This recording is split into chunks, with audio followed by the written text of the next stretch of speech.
mga kaprobinsya. Ngayon for today's video pupunta ako, bibisitahin ko itong aking bagong patanim na sitaw.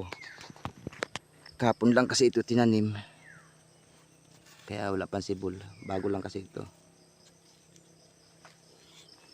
Yan mga kaprobinsya, oh.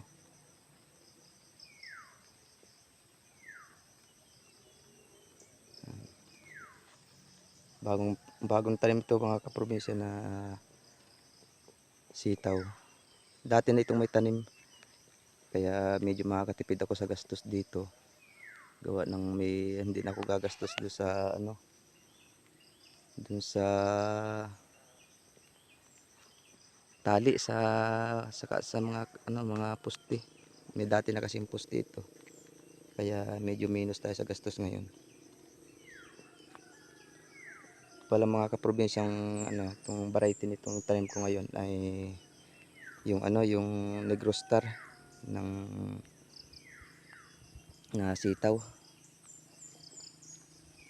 Mga kaprobinsya, oh. Konti lang naman ito mga kaprobinsya, pang kauntian lang tayo. Yan. Siguro mga 1/4 itong binhi nito. Pero meron pa namang dalawang palagay pa doon sa may kabilang dulo na tataniman ko pa rin. Siguro pagkatapos nito didiretso ko na rin taniman yan. Butit na ulan ngayon. Mamaya pala didiretso ko pala doon sa tanim kong pakwan. Titingnan natin kung anong resulta ng tanim natin pakwan at nag-ulan. Medyo gaganda yun. Umulan medyo malakas ang ulan kahapon. Hindi pala ito kahapon natapos taniman mga kaprobinsya. Gawa ng marami din naman Iisa lang naman ang nagtatanim. Iisa lang naman yung kasama ko sa pagtanim na doon sa dulo. Pero matatapos na mga kaprobinsya yan. Mga dalawang hanay na lang na doon sa dulo yung magtatanim ko. Kaway! Yan mga kaprobinsya. Dito sa dulong isa parting ito hanggang doon sa may dulong yun. Tapos na yan dyan mga kaprobinsya. Ilan na lang ilan din yan na lang ang tataniman doon. Tapos na. May mga bunga pala mga kaprobinsya ang mangga dito. Ito'y harvestin na. Hindi lang makakapag-harvest siguro ngayon gawa ng maulan. Hindi sila makakapag-harvest ngayon. Probinsya.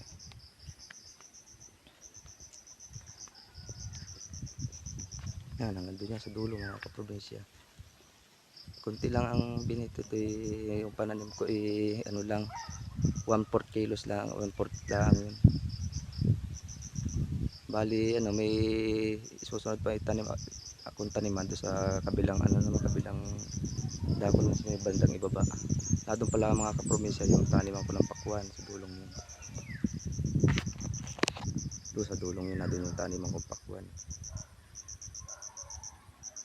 Mga kaprobinsya, tsaga-tsaga lang, matatapos din yan. Abang-abang lang mga kaprobinsya, i-update ko kayo pag sumibol na itong tanim kong sitaw na ito. Hanggang sa pag-harvest mga kaprobinsya, i-video ko kung anong mangyayari dito sa bagong tanim ko sitaw. Abang-abang lang konti. Pag yung sibol na siya, i-video ko ulit siya para ma-update ko kayo kung sumibol ba yung tanim ko sitaw. Ayan mga kaprobinsya. May bata pala doon sa kasi yung anak ko nasa kubo. At lalapitan natin mga kaprobinsya lalapitan ko yung aking magtatanim. Mga kaprobinsya, medyo may sira na din dito sa aking trellis. Yan lang ang re-repairin siguro, hindi naman karamihan ang mapapalitan dyan. Gamit na kasi yan, medyo makakatipid na tayo tulad na lang doon sa poste at saka doon sa mga twine. Kukunti na lang ang mabibili ko diyan sa gagamitin ko diyan. konting repair na lang yan, okay na. Hindi katulad yung bagay, bago simula pala ang taniman, lahat gastos yun. Malaki kasi ang gastos ko dito nung umpisa ko. Nung umpisa kong taniman ito nung hindi pa natataniman. Malaki ang gastos do sa mga poste. Inupa ko pa pagkuha. Tapos yung mga tali, yun. Kaya malaki ang gastos ko dito nung una. Ay siguro naman ngayon mga kaprobinsya ay kukunti naman siguro ang magagastos ko dito. Ngayon, medyo okay pa naman yung ibang trellis natin, medyo okay pa. Kaya kukunti na lang ang aking may dagdag dito. Mga kaprobinsya. Panibago, sana naman ay medyo kumita na dito sa panibagong tanim na ito. Yung mga nakaraan kasi ay medyo talo gawa ng baba ng presyo ng sitaw nung huling tanim ko. Mababa ang presyo. Kaya hindi naman talo, nakabawi naman sa puhunan, may kita pa na kaunti. Kaso nga lang hindi kalakihan yung kita. Gawa ng ang baba nga ng presyo ng sitaw, nagra-right lang nung tanim ko dito. Nung nakaraan 35-40 lang ang kilo. Kaya hindi malaki ang kinita ko dito. Sana naman ngayon ay medyo tumaas-taas gawa ng madalang pa naman siguro may tanim ngayon. Hindi ko lang alam sa ibang lugar mga kaprobinsya kung maraming mga nagsipagtanim gawa ng dito sa may amin ay madalang lang ang nagtanim gawa ng sobrang tagal ng init, hindi naulan, kaya madalang lang ang tanim. Awan ko lang ito sa akin ito kung may mga kasabay na ito. Kung pag may mga kasabay ay sana naman ay makahabol tayo sa mataas-taas na presyo para do sa kasi sa puhunan kasi ay sa kapital ang taas na kasi ng abono ngayon. Ang mahal na ng abono. Lahat ay mataas, tapos aabutin pa tayo ng baba ng presyo. Kaya kaya pag minsan ay hindi naman talo, medyo kumikita din na kaunti. Ito pala mga kaprobinsya, last na poste, last na trellis dito. May papunta pa yun sa dulo doon. Ayun na lang tataniman, tapos na. Tapos nandito hanggang doon sa dulong yun. Yan, tapos na yan dyan. Yan. Abang-abang lang mga kaprobinsya. Update ko kayo pag nagsibol na itong tanim kong sitaw na ito. Kung maayos ba ang sibol.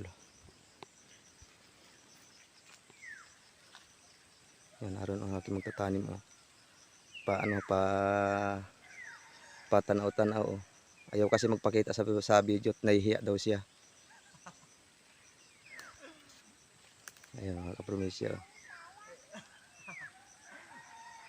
Nahihiya daw siya sa camera mga kaprobinsya. Ngayon makikita ninyo mga kaprobinsya yung aking magtatanim dito. Kung anong ginagawa. Yan, mga kaprobinsya.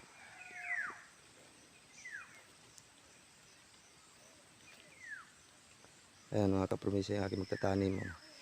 Bali ilang trellis na lang itong tataniman. Bali isa, dalawa, tatlo. Bali tatlo na lang ang kulang ang hindi natataniman dito. At matatapos na.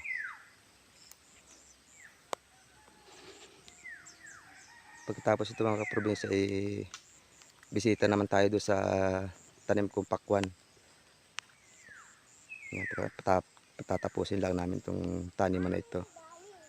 Sige mga kaprobinsya, abang-abang na lang sa susunod na video. At pag sumibol na itong tanim namin itong sitaw na ito, ay ibibideo ko ulit para makita ninyo kung maayos ba sibol ng sitaw, kung maganda ba ang sibol. Para malaman ni Sugi mo. Kaprobinsya. Madami pa yan. Hmm. Huwag ka dyan, be. Maulan, doon ka na sa ano. Medyo umaambon mga kaprobinsya kaya hindi ko na matutuloy yung video. Mababasa yung aking cellphone. Sige mga kaprobinsya, update ko na lang kayo sa ano sa susunod na video sa pagsibol na itong tanim ko sitaw. Update ko kayo kung ano na nangyayari. At at palagi kong ibibideo para may idea din kayo kung anong ginagawa ko. Ito kasi mga kaprobinsya ay pagkatapos kong isprayin ay ano lang yung pagkapatay ng damo, binutasan, pagkabutas, hintay ko lang yung ulan, diretso tanim na. Hindi ko na muna nilinis yung mga damo na yan. Saka na lang yan pag may mga sibol na. Dito kasi mga kaprobinsya ay ano yung mano-mano lang ang paghukay ng pagtanim. Ang dami kasing bato dito sa lugar namin. Hindi pwedeng ararawhin ito. Saka pati wala kami pang gamit na pang-araro dito.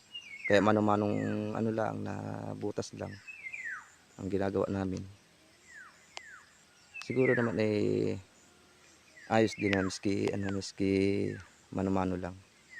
Kasi nasubukan ko dito, nakapagtanim ako dito. Maganda naman dati yung sibol, kaso nga lang inabot ng baba ng presyo yung sitaw. Kaya hindi masyadong maayos ang binta ko nung nakaraan. Sana naman nga umabot sa mataas na presyo. Sige, hanggang dito na lang ang video ko mga kaprobinsya. Update ko na lang kayo pag sibol na.